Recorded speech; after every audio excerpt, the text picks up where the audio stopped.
Hey guys, Blonde Asino or Toxic Acer here, and today, as you can tell by the title, we are going to be talking about the new update that has just hit MSL. This is going to be the April 13th update, and I guess let's just go through it. I'm actually going to be saving Bingo and the new package for last, as I have to go through a bunch of other stuff, and this stuff is a lot simpler, so we're going to just go through it, starting from number 3. So basically, the light Pinelo capture event is ended. Now it's the dark Pinelo, which is pretty much the same thing, except dark. I actually don't know its skills. I forget. It's not really significant, though. You're not really going to want to keep these. They're mostly used for what is going to change, which is going to be the fusion event. You can fuse Evo 2 Dark Fake with an Evo 1 Dark Fake to make a Evo 1 Dark Real, which is the same thing as the light Pinot. Dark Pinot, and now this is where it gets interesting, actually. It's a lot better than the previous event in this sense, where you can actually transform Evo 2 Real Dark Pinot with an Evo 1 Wood Sealer to make an Evo, another Evo 1 Wood Pinot, which I know I went for the Banshee last time. I think I'm going to go for the Wood Pinot this time, because you can't actually get another Banshee. And I did actually want the Banshee so I could finally make my Evo 3 Fire, which, I mean, I'm not going to use it, but, like, I was one away, so why not?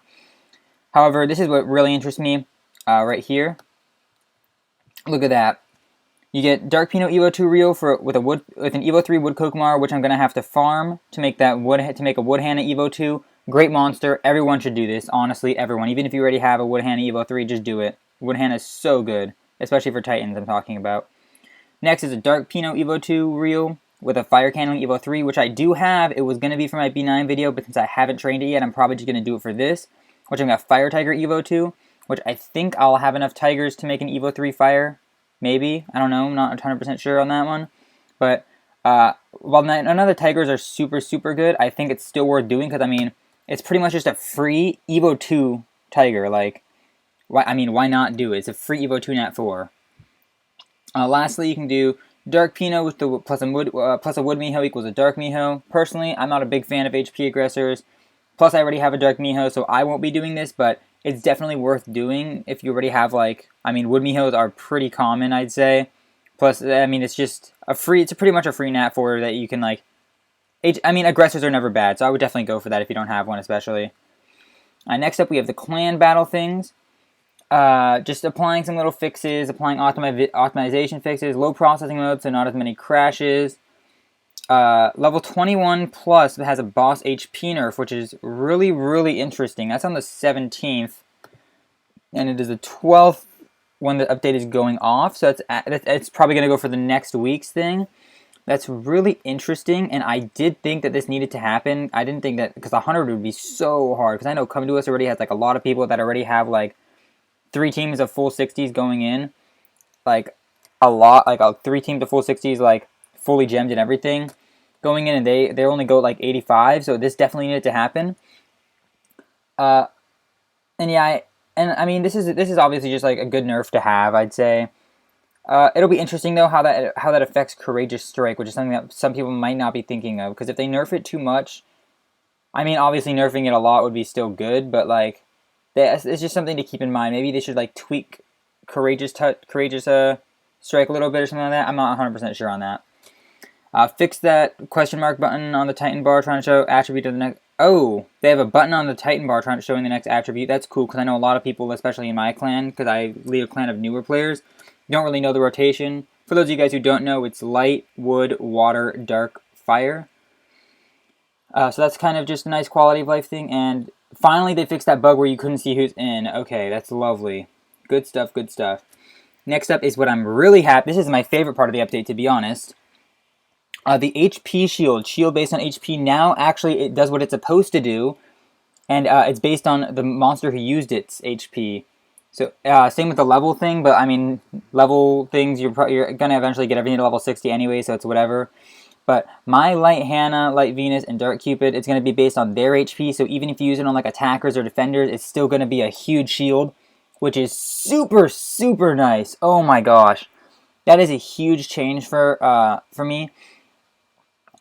And now it's, oh my gosh, I don't think I can justify using Light Hannah on my defense once I get my set defense that I want, which, if you guys don't know, is gonna I think I've said this already, so I don't have a problem saying it. It's going to be Water Nightmare, Fire Valkyrie, Fire Indra, uh, Water Arthur, and Wood Arthur hidden. I don't think I'm going to... I still don't want to put Light Hannah in it, but it's a really nice quality of life change, and it'll be very nice if I pull, like...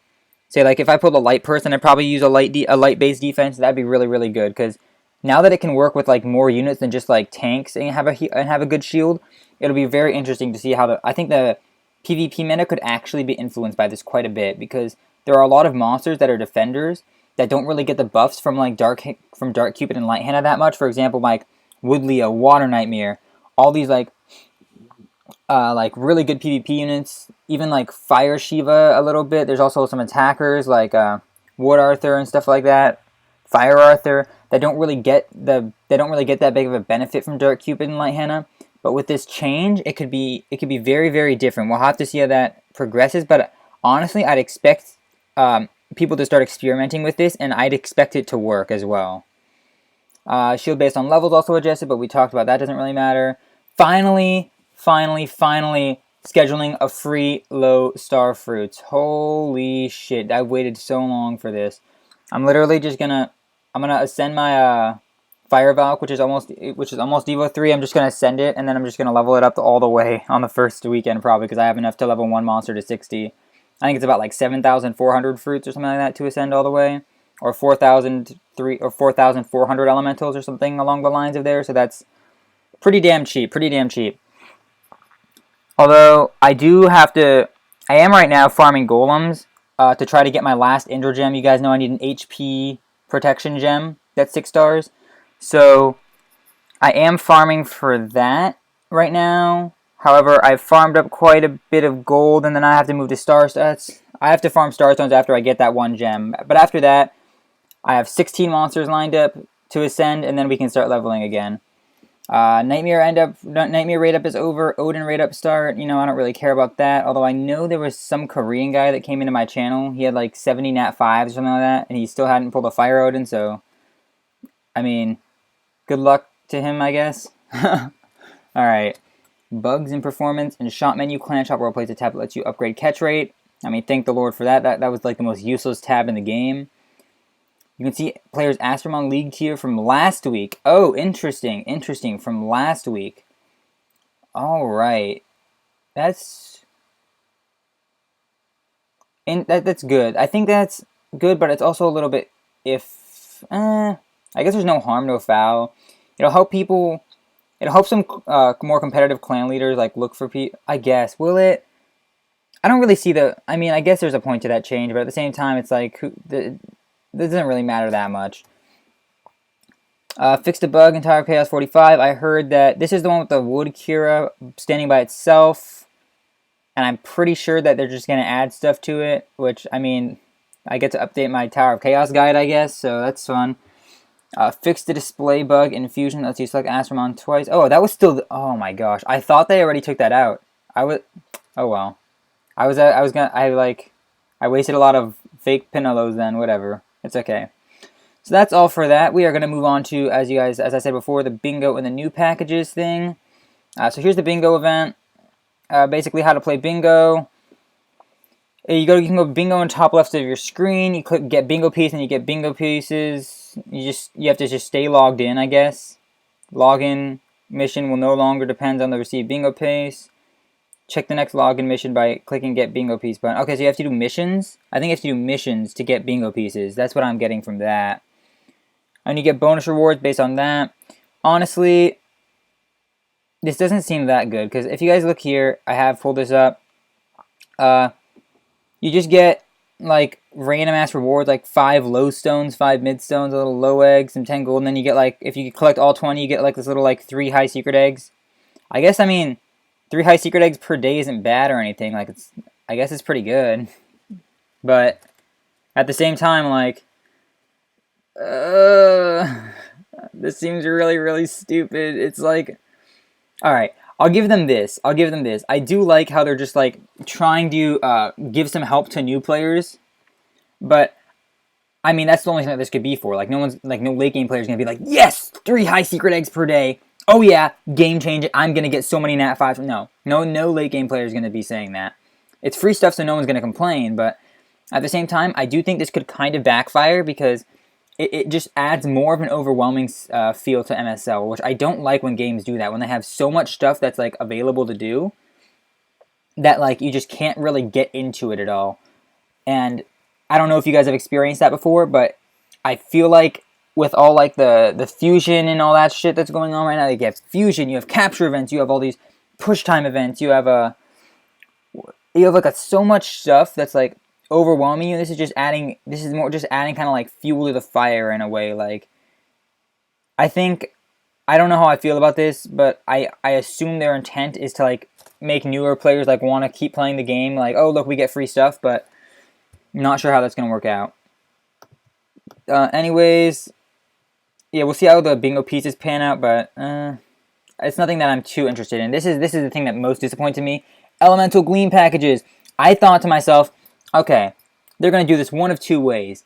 They're either going to make it a Gleam and some useless shit and make it super expensive like the Holy Gleam pack, or they're just going to put one of each Gleam in, like a Gleam pack from the Crystal Shop, and make it cost money. Boy, oh boy, was I wrong. Boy, oh boy, was I right, sorry. I was hoping for the second one, but I got the first one. Elemental Gleam package, we can see right here. Look at that, it's 55,000 Korean won, it says like $55, but I don't think it's transferred that to about $50, so we're like, I mean, it doesn't even matter, honestly. This is such a ripoff. It's literally, okay, you get 500 energy, and you get to ascend one thing to 6 stars for like $50, and you get a Gleam. Like, they value the Gleams so highly, which is like, okay, but like, let's just say for an example that they value a Gleam at like $40 or something like that, okay? 40, 35, something like that. They're valuing these materials at like $35. That's ridiculous. They're like $15. That's ridiculous. This is so easy to get for any, like it's so easy to get. Like, why even include this in a pack? Why? I don't understand. The same thing for the Holy Gleam pack. They're so overpriced. There's no way I'm going to be buying this ever. Like, really unfortunate too, because I was really looking forward to buying. I not necessarily like looking forward to like spending more money on the game, but like if they had that option, you guys know I have a lot of Nat 5s. In fact, I just pulled another Wood Arthur today. I was looking forward to being able to like get more Gleams to help me speed up my evolution process for those Nat 5s, but unfortunately it does not look like that's going to be the case. So yeah, to review, Bingo, we'll see how that pans out. It's just free stuff. It's nothing that's going to affect like later game players that much. New packages, kind of a ripoff. Dark Penalow event, really excited to get some free Nat 4s and stuff. Clan battle fixes, nice. Should be able to get farther. Honestly, if everyone in my clan attacks, I think they might be able to get to Titan 50, which would be pretty insane. It depends how much the bosses are nerfed by. HP Shield, super interested to see how that affects PvP defenses, based with Light Hannes and Dark Cupid, and even, honestly, Light Venus I still think is useless, though. Finally, the Low Fruit thing comes out, and yeah. Anyways, guys, that's been all. Kind of just, I mean, it is like it's not like a big update, it's like decent update, like, it's just like, they're not adding really that much new stuff, it's just kind of a chill update, I guess. Not horrible, though. Anyways, thank you guys for watching, and I will see you guys later. Peace out.